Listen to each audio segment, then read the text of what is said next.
Hi, I'm James. And I'm Anthony. And this is Words and Numbers. What's new and interesting in your world this week, Ant? On a personal note, I went to a wedding this weekend. I told you last episode, my daughter is an economist, her husband is an economist. We have several economists on my wife's side of the family. And my goddaughter, Jill Klein, is also an economist. She married Anthony Rosso, who's a fan of Words and Numbers. But not an economist. Not an economist. I'm not quite sure how to handle the fact that my goddaughter, who's an economist, is not a fan, but her husband is. One of our listeners sent an article this past week about Columbia University. A math professor there complained to the administration that the statistics used in college rankings are questionable. As is not the case in so many institutions, Columbia's administration listened to the guy and decided it's not going to participate in the next U.S. News rankings until and unless they can figure out whether these statistics are legitimate. That's actually a heartening thing, isn't it? Isn't that cool? Yeah, that's a class act. Of course, when you're an Ivy League, you can afford a class act. But almost every professor I've ever known at any college I've ever seen, on the one hand, they want to say, this is utter nonsense like this guy did, and we should just simply be done with this. On the other hand, they say, well, we've just been named this year, therefore this is correct. Well, I collected some stories of the misrepresentation of statistics, which a lot of these that I'm going to mention you already know, but it may come as news to our listeners. And this is kind of apropos to the season of the year as we all start to go back to start the fall semester. Many schools have admitted to outright misrepresenting statistics, and I'm not going to go through the names, but we'll put a link to the article that does name them in the show notes so you can poke through it on your own. But some examples of things that schools do. They will, for example, cap classes at 19. That is, they set a limit and say we will not allow more than 19 students into a class. Why? Because the rankings will count how many classes have fewer than 20 students in them, and the more small classes you have like that, the higher you go in the rankings. One of the things that helps here are music classes and independent studies. Because typically a music class will be one professor, one student. In independent studies, similarly, one professor, one student. And the universities, on the one hand, will complain about paying a professor to teach only one student, but then on the other hand are very happy because they contribute to this low student-teacher ratio. St. Vincent College, a place where I worked, discouraged independent studies by not paying professors to do them. I was at a school once that discouraged small classes. They had some limit, like if you had fewer than 10 students, the class wasn't going to go. But they had no problem with independent studies. And I had a bunch of students, there was like 8 of them, I think, who wanted a particular class. So I signed up each one of them for an independent study. The school at the time was paying something like, I don't know what it was, $1,000 per independent study. And the dean saw that I was putting in a request for $8,000. And he said, nope, this is a class. And there goes my $8,000. And all of a sudden, the rule about not less than 10 students goes away. Serves you right for telling people what you were doing. But we digress. Some other examples of misrepresenting the statistics, or I should say gaming the statistics. Schools will make it easier to apply. My own university has done this. They, some years ago, removed the fee for applying to the university. They make it easier to apply. They remove the fee. Any idea why? No, I don't. Because when they make it easier to apply, more students who are less likely to survive at the university will apply. The university can then reject them, and their rejection rate goes up, which also makes you look better in the statistics. So in some meeting, a bunch of college muckety-mucks are saying, how can we break more hearts? How can we get more people to apply who we are then going to reject? That we will then reject. Well, that lines right up with everything I know about college administrators. Oh, it gets better. And I'll name this one. Baylor University paid students to retake the SAT with a bonus if they improve their scores by more than 50 points. Why? Because, well, the SATs influence your standing in the rankings. Remarkable. I was at a small school in West Virginia that used to count any job a graduate gets as employed upon graduation. If you get a job flipping burgers at McDonald's, you show up as being employed prior to graduation, and that pushes you up in the rankings.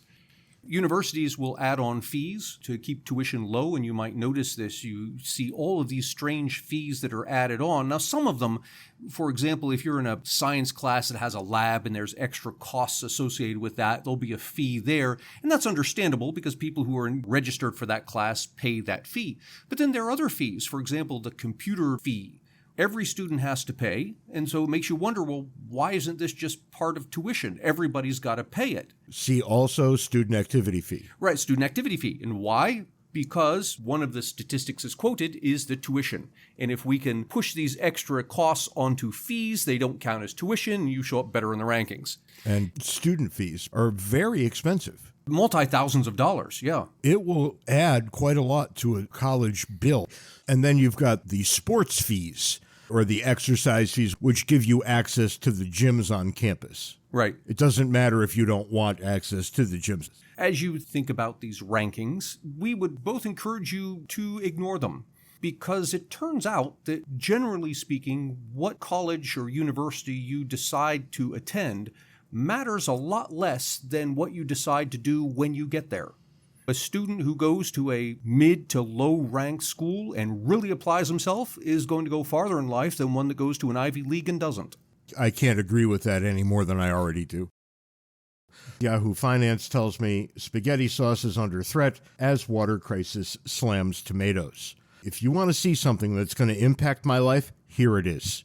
I eat tomato-based dinners 4 to 5 nights a week. This is along with the blueberries. Well, I don't get blueberries as often as I would like, although there are blueberry muffins on the counter this morning. As a side note, one of our listeners from State College, Pennsylvania, thankfully wrote and said to James that this listener has an ice cream shop and will provide all sorts of blueberry ice cream to James. All he has to do is make his way to Pennsylvania. Yep, working on it. We'll get there soon.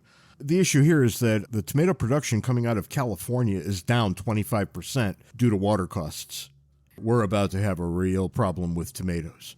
Having said that, we can move on. Here's a sentence I don't think I've ever uttered. We should talk about Liz Cheney for a moment. What's up with Liz Cheney? Well, you know, the election is coming and she is going to be absolutely hosed. There's no way that she's going to retain her House seat. And yet the death of her congressional career might well be the birth of her presidential career. Why is she getting drummed out in Wyoming? The Cheneys in Wyoming are as close to a monarchy as you can imagine. This is political royalty between her father, Dick Cheney, former vice president, and her. And yet everybody knows that she will not have a job anymore. And there's an article, it's written by Paul Kane, I'll throw it in the show notes for you. 9 hours ago, headline, Liz Cheney's political life is likely ending and just beginning. But on the ending part, he doesn't even mention who her competition is. Isn't that strange? That you can say, well, she won't be in Congress anymore, and then not even mention the person she's running against. Right, usually you won't be in Congress because of. Because of, right? Her opponent is a woman named Harriet Hageman. I'm assuming that's the pronunciation. You can yell at me later if it's not. Who is a conservative lawyer, a critic of federal environmental and land use policies in Wyoming, and here's where the money is, has called the 2020 election rigged. Oh. Yeah. There's a lot wrong with her, and you can read all about it here. We've learned that in Wyoming, a Republican is very unlikely to be able to get around Donald Trump's footprint. Mm-hmm. That's not going to happen if you're in the Republican Party. If you're running for nationwide office, on the other hand, you might be looking pretty sharp. Think about everything that would be going for her. She would be a nominal Republican, but a Republican who lost to a Trump-anointed competitor. That right there might be enough to push her past the post in terms of presidential elections. Yeah, all she needs to do is grab some of the centrist Democrats, and she's pretty much won. And I think it's real easy to look across the aisle and say, do you folks really think Joe Biden and Kamala Harris was the best you could do? I'm going to be watching what happens here because I think it's going to be interesting. Is she going to become the nominee? I doubt it. Maybe, but probably not. But what unfolds between now and whenever that comes to pass, we're going to have some entertaining political theater. Which brings us to the foolishness of the week. It's the entire country of Spain My beloved Spain. What are they doing? Yeah, you have some kind of attachment to that place, so much so that you go on a dusty walk for 100 miles every summer. And summer is the correct answer here, because Spain has banned air conditioning below 80 degrees during this record-setting summer heat. Wow. Before you get carried away, it's both better and worse than you think.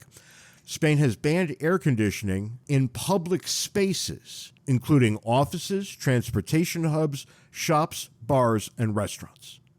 All of Europe is kind of thinking about doing this or in the process of doing this. But for Spanish purposes, what they have just done with this is told tourists in the loudest voice possible, don't come here. That's not going to be the smartest play long term, is it? Yeah, and summer there can be brutal. Oh, of course it can. This is a very hot country. I was looking into this with Germany just a few days ago. Europe is having energy crises all over the place. Not for the least reason, because they adopted this idea that green energy could be arrived at by a simple legislative mandate. Right. And what are we finding out now that the Russians are screwing up the entire energy market? Turns out you can't do that after all. And countries like Germany have nothing to fall back on because they shut down so many of the other things they were depending on. Well, here we are with Spain coming right out and saying, no, not unless it's 80 degrees or hotter. Can you imagine setting your house air conditioner at 80? Well, but you said public spaces, right? So presumably in my house I could do what I want? Well, presumably, but I'm just asking. I mean, I can't imagine living in an 80-degree heat. I wouldn't go to work if it were 80 degrees. Matter of fact, when I was teaching at St. Vincent College, place we just talked about a minute or two ago, I was stuck in a room that in the Catholic tradition had no air conditioning and the windows were painted shut. Oh, yes. I was a student in that classroom. I know the one. Yeah, sounds like every Catholic high school there ever was. Right. I brought a thermometer in with me, and if it was over 78 degrees, I called class over and we left. How can anybody live with that kind of heat? You know, you have to take people's comfort into account. The first thing that's going to suffer here is tourism, and when that suffers, what happens to all the restaurants and bars? A lot of them won't be here next year. All because a bunch of bureaucrats thought this was a good idea. To get more Ant and James, buy a copy of our excellent book, Cooperation and Coercion. You can find the paper and electronic versions on Amazon and the audio version on Audible. If you'd like to support Words and Numbers, make your way over to patreon.com/wordsandnumbers, where you can contribute to our podcast-making habits. If you'd like to schedule us to come speak at your event, be it corporate or educational, or have James officiate at your wedding, send us an email at wordsandnumberspodcast@gmail.com. So what should we talk about today? If only there were something in the news that captured everyone's attention. Well, I wasn't going to talk about this because, well, as you imply, everybody else is talking about it. But I've had, over the past week, 4 different people come up to me and say, okay, I'm hearing all this stuff about recession in the news. What's a recession and what's it mean for me? These are intelligent people who know basically what recession implies, but they wanted to know a little more of the nuts and bolts. So I thought this would be a good topic for this week. People are hungry for a definition. Are we in a recession? ? Well, what constitutes a recession? There are fewer good answers to that question than people might think. No, I think you're absolutely right, James. It's kind of like asking, is it winter yet? Winter is a mark on the calendar, and when you cross it, technically it's winter, but it could still be warm out, or it could have started snowing 3 weeks earlier. And that's kind of like it is with recession. We draw a line in the sand and we say everything beyond this line is recession, but what that feels like is going to vary. Well, let's be obvious about it. There is a definition that most people latch onto. Yeah, let me start one step backward of the actual definition, which I don't know. But the National Bureau of Economic Research, this is a team of independent economists, so this is not a governmental board. They come up with the official dates for recession. When economists are doing research and they want to say how are recessions different from not recessions, they go to the NBER, where their official calendar says, verily, this was recession, this was not. And NBER uses a complex system I'm sure they have some mathematics that's written in stone, but what they say in words is a little more nebulous. They say a protracted and widespread period of economic decline. All right, so the NBER has not declared this to be a recession. However, given how they do business, they can't. Yeah. They will decide a year and a half from now whether this was a recessionary period. Yeah, that's interesting you say that, because I would warn everyone to be careful of politicians, because what James said is absolutely correct. The NBER has not said that this is a recession, nor has it said it's not a recession. It hasn't said anything, and it won't be saying anything. Can't. Right, yeah, because the data isn't in yet. The earliest we can expect them to say anything is next month, and it may even be a couple of months after that. And here we are, right back where you and I always end up when we talk about social data. We're always going to be 2 years away from really understanding the data. Yeah. There is no way around that, given how data is collected and reported. If you want to really understand something, given a batch of data, you have to wait for the data to be complete. And that takes a while. That's correct. And some people who are paying attention may say things like, well, yeah, but this data comes out every month. And some economic data does. There's other economic data that comes out every quarter. A lot of it comes out every month. But here's the thing. When you look up data, and the most recent data was for June 2022, you'll notice a little footnote attached to the data. And the footnote tells you it's what we call preliminary. It's the first bits of data that are coming in, and whoever's processing the data is estimating what the data that hasn't come in yet looks like. So it's preliminary. And a couple of months after that, they'll upgrade it to estimated, and the number will change a little bit. This is as more data comes in. And then probably 6 months after that, it gets upgraded again to what's called revised. And that's kind of the actual number that you can believe. For example, the economy contracted last month, I believe, by 1.7%. That's on an annualized basis, but that's the preliminary number. The estimated number that comes out in a couple of months from now, it might be less, it might be more. The revised number that comes out 6 months from now, that we can pretty well accept as gospel, that's going to be different still. Well, let's put the NBER in our back pocket for a moment, because there are reasonable ways to approach this. And the shorthand version of whether you're in a recession is 2 quarters in a row of negative growth. Yeah, 2 quarters in a row of negative economic growth. Let me say 2 things about that. The first is, this is not the definition NBER uses, but it is the fact that coincidentally, every period that NBER has blessed as saying, verily, this was a recession, every one of those periods was preceded by 2 quarters of negative economic growth. So now let's think about, what does that mean, negative economic growth? That's effectively the question people were asking me when they said, what does this mean, recession? When we say economic growth, we mean the growth in the production of goods and services. So positive economic growth, more goods and services are being produced. Negative economic growth, less goods and services are being produced. In total, we're producing less goods and services than we produced the quarter before. You do that 2 quarters in a row, and that fulfills the rule of thumb estimate that we're in recession. Well, GDP is what we're looking at. Yeah, GDP is what you look at. Now, NBER is going to be a little more careful about it, because really it's not GDP you should look at, but real GDP, that is GDP adjusted for inflation. At least prior to the past 6 months, on a quarter-by-quarter basis, there wasn't much difference between the 2 measures. But also, what matters is not just the real GDP, but the real GDP per capita. Because as each quarter goes by, we have more workers, we're capable of producing more stuff, and so even if your economy produces the same amount today as it did 6 months ago, but you have more workers today than you had 6 months ago, that starts to look a lot like a contraction. What about workers? A lot of them have been unemployed since 2020. Yeah. They're no longer unemployed by standard definitions. Yeah, and there's all kinds of weirdness that goes on there brought about by the COVID lockdown. Our unemployment rate now is whatever it is, 3.6%, which is roughly where it was prior to COVID. But it's probably much, much higher in reality. Yeah, depending on how you talk about it, it could be higher. And here's what we mean by that. Although the unemployment rate today is about the same as it was prior to COVID, there's an extra million workers that have dropped out of the labor force. That is, they couldn't find jobs for a protracted period of time and they gave up looking.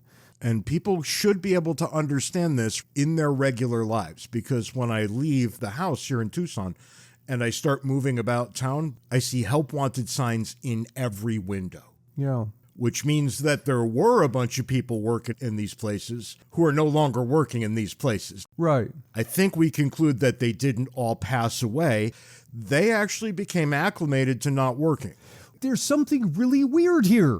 Because under normal circumstances, we would say, yeah, that's absolutely right. They've just decided not to work. They dropped out of the labor force. Oh, and by the way, when you do that, you drop out of the labor force, you're no longer looking for a job, you're not unemployed. You're considered non-employed. You're not even counted. So to be unemployed, you have to both not have a job and be actively looking for one. And even if you don't have a job and you've been looking for one, at some point during your search, you fall off the radar again. Yeah, at some point, if you've looked long enough, someone somewhere says, okay, well, he's been looking long enough and he still hasn't found a job, so really, he's not looking. And we mark him off. That's right. It's my mother that you hear in the background. You don't really want a job, was what she used to say to me all the time. And I would look at her and I would say, of course I don't want a job. How is that surprising to anyone? Yeah. But we have this interesting development now that is kind of coincident with COVID. That's the rise of the gig economy.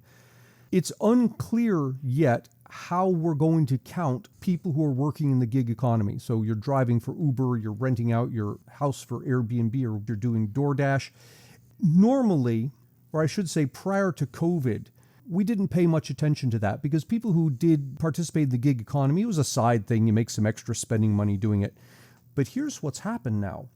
Roughly a third of workers, a third of all workers, say they're involved in the gig economy in some fashion. They have something on the side.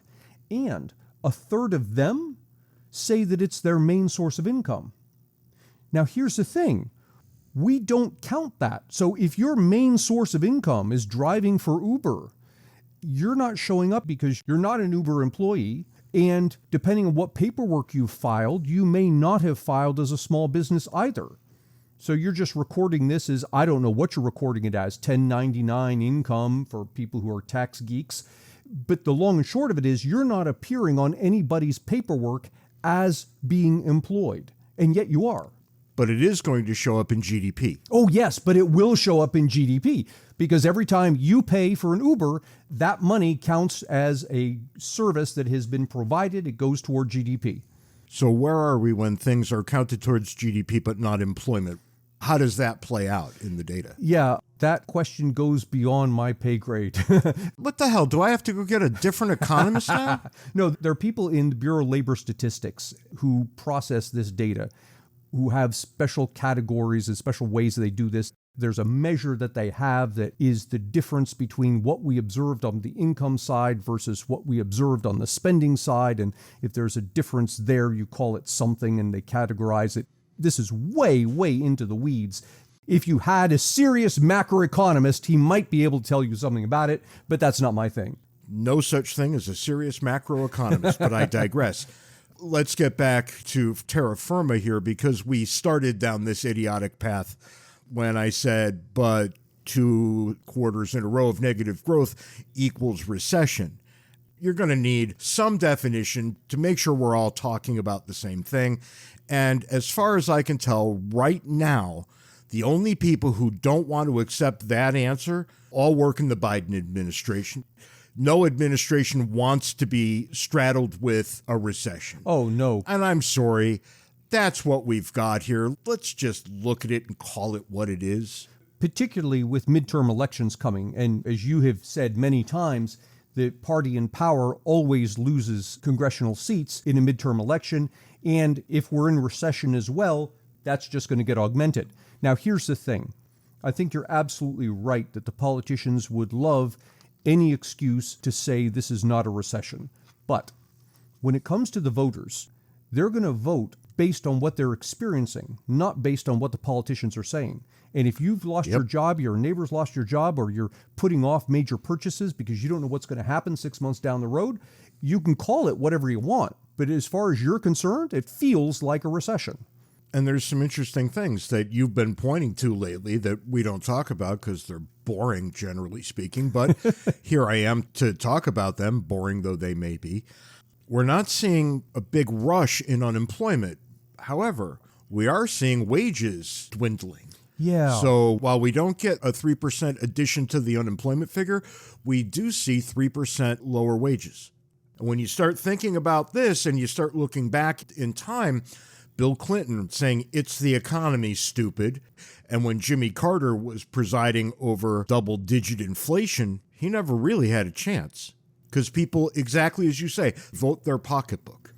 Yeah, and that had me scratching my head as well, until I came across a video by a friend of mine, Matt Rousseau, who's the dean at Susquehanna University. In this video, he says, look, there's something markedly different this time. That we can be in recession, if indeed we are, that we can be in recession and yet the unemployment rate is only 3.6%, because 3.6% is not recession-level unemployment. And he says, how do you square that circle? And what he said was, look, in the past, when we've gone into recession, a chunk of people lose their jobs. And so consequently, you see unemployment rate goes from the typical 3% to 6%. He said this time around, instead of, for example, 3% of the people losing their jobs, instead, we've all taken a 3% haircut on our wages. That is, our wages have not kept up with the inflation that's been going on, so in terms of real purchasing power, we're 3% worse off. It's as if the unemployment was spread over everybody. Instead of 6% of us being unemployed, each one of us is unemployed 6% of the time, roughly speaking, if you think in terms of your purchasing power. I kind of like that interpretation. I do too. And when you think about recession, what we're trying to do is apply a categorical term to a bunch of stuff that doesn't fit neatly into a category. And more than that, James, I think we're trying to apply a categorical term to a bunch of things that don't fit into a category, and we're trying to apply it to the country as a whole, where different parts of the country are feeling different things. I was on a radio interview the other day with a station in Colorado. The interviewer was saying, oh, yeah, you can look around here in Denver and clearly we're in recession. And I'm thinking, well, you can look around in Pittsburgh and it doesn't look like recession at all. So these things are going to hit different parts of the country in different ways. And here in Tucson, I'm more than happy to say it doesn't really feel that way in some respects, because our minimum wage is so high that it plays around with the job market. Prices, on the other hand, when you go out to buy some basic things, my God, you get tattooed with the prices. Yeah. Now, if I told a friend in Southern California what I pay for certain things here, they would only laugh at me. Right. Yeah. Because these prices, from their perspective, are functionally free. I was talking to an Uber driver a couple of weeks ago when I was in California, and he said, oh, yeah, the price of gas out here a few weeks ago topped $7 a gallon. Oh, my God. We're all the way back down now to $4.09. Yeah. All the way back down to $4.09. That should be $2. I'm just going to be agitated about the price of gas. Sorry. Something that we should mention about recession is that recession can often be a self-fulfilling prophecy.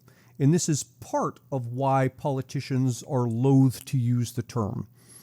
If, for example, we are not in recession, everything's going along fine, a politician comes along and says, oh, look at the economy, we're in recession, even though we're not. He says, we're in recession. What's going to happen? People are going to look around and they'll say, okay, well, we're in recession. I haven't lost my job yet, thank God, but I'm going to put off buying that car I was going to buy, or I'm going to put off doing the repairs on my home, or whatever it is.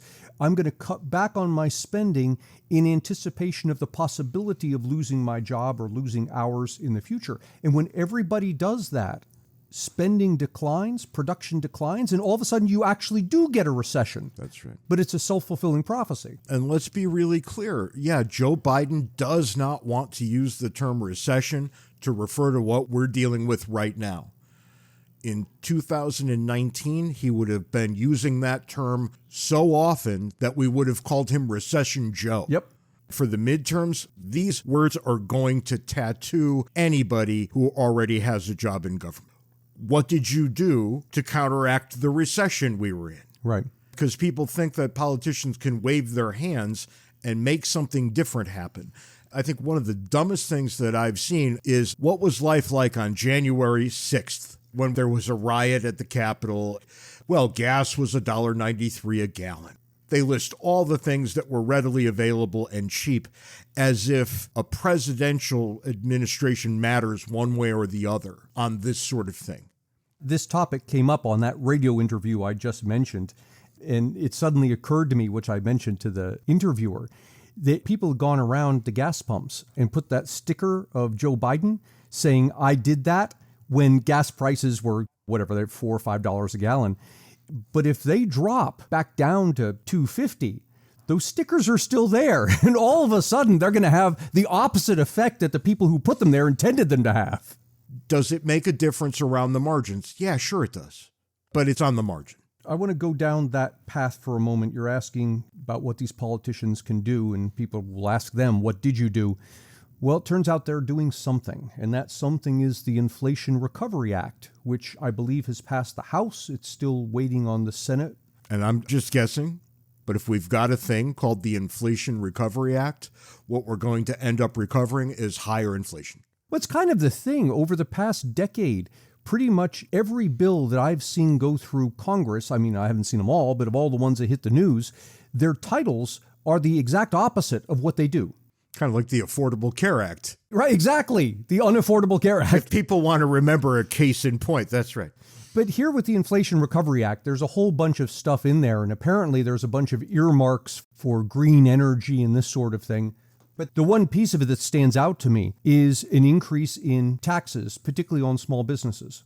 What could possibly go wrong? Yeah, well, there's a couple of problems here. One is, look, you get inflation when your money supply grows faster than your production of goods and services. You simply have more dollars chasing fewer goods and services, so prices go up. That's inflation.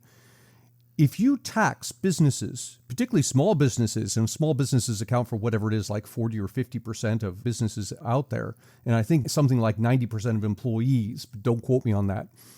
But if you tax businesses, what are you doing? You're creating a disincentive to produce, which is the exact opposite thing. Now we're going to have the same amount of dollars chasing even fewer goods and services. It's going to give you exactly the inflation that you're trying to avoid. Now, the argument that the politicians give is, well, we're going to raise these taxes on businesses because actually we want to reduce consumer demand. We want consumers to be spending less money. Okay, but where's this money going to go? It's going to go to the government. And what are they going to do? They're going to spend it. The same amount of money is going to be spent. It's just going to be spent by politicians rather than being spent by people. So we're going to get things produced that politicians and bureaucrats want rather than things that consumers want. In asking whether we're in a recession, we cover a bunch of different categories that make it impossible to declare that we are, even if every one of us knows that we are. And then in order to get out of the thing that we can't declare that we're in, we're going to play with the money supply in such a way that everybody will be worse off in the end. Oh, do I have it right? Oh, worse than that, James. We're not going to play with the money supply. We're going to play with the actual production of goods and services. The Inflation Recovery Act will reduce the production of goods and services. So there you go, America. Are you in a recession? Oh, who knows? The NBER people will tell us literally in a year and a half. Until then, you won't be able to buy nearly as much of the stuff as you want, and you will have even less money left over at the end of the month after you buy less than you wanted. There's an analogy I use here when I'm teaching this to my students. I say, look, imagine that we remove the windshield in your car and replaced it with a widescreen television that fit the same size as your windshield. And we mounted on the front of your car a camera that feeds into this video device so that as you sit there driving and you look out what used to be your front window, you see everything you would have seen if your windshield were still there instead of a television monitor. Now, let's introduce a 10-second lag between what the camera sees and what your television displays. And imagine the problem you're going to have with driving, right? You look out there and everything looks fine, so you're driving along. What you don't know is that the traffic in front of you had just stopped because you don't see that until 10 seconds later, and so you run to the guy in front of you. Or you're sitting there stopped at a red light and people start beeping at you. Why? The light is red? No, it's not. It turned green 10 seconds ago. You're still seeing the red light. And of course, you can imagine now the problems you would have driving if that were the case. And that's just a 10-second lag. We've got a very similar lag when it comes to economic policies. And that is, it takes anywhere from, I'd say, 6 to 12 months, maybe 18, for politicians to realize we have a problem, like a recession or like inflation, to come up with some plan to quote-unquote fight it, to get the plan through Congress and whatever regulatory bodies it needs to go through, then implemented, and then actually have it have an effect on the economy. So what actually happens is even well-meaning, brilliant politicians who have plans that actually would help, they end up making things worse because by the time those plans actually start to have an effect, the economy has already repaired itself. And so you end up in this weird situation where you've got plans for growing the economy that are coming out when the economy is already going gangbusters and they just create inflation. Or you have plans involving slowing down the economy when the economy is already in recession. All you do is create a depression. The moral of the story is the best thing politicians can do is just leave it alone. The economy is going to correct itself. Anything they're going to do, if it helps, it's going to be by random chance. More often than not, it's actually going to make things worse. That's all the time we've got this week on Words and Numbers. Be sure to join us next week when we talk about something even more depressing than we talked about today. Until then, you can follow us on Twitter. Handles are in the show notes. You can join the Words and Numbers Facebook group, Backstage, where the conversation continues. And well, you can do a couple things. You can send us email at wordsandnumberspodcast@gmail.com, and you can check out our new website at wordsandnumbers.org. Well, I guess we're going to have a new website by the time this goes live. Right. It's actually in process, but by the time this episode comes out, it better be live. I think, as is usual, Anthony is a touch optimistic about this, but we'll all wait and find out together. Until then, see you next week, and try to remember to just be nice to each other. See how it feels. Maybe you'll like it, maybe you won't, but you'll never know until you try. Ant, I'll see you next week. See you next week, James.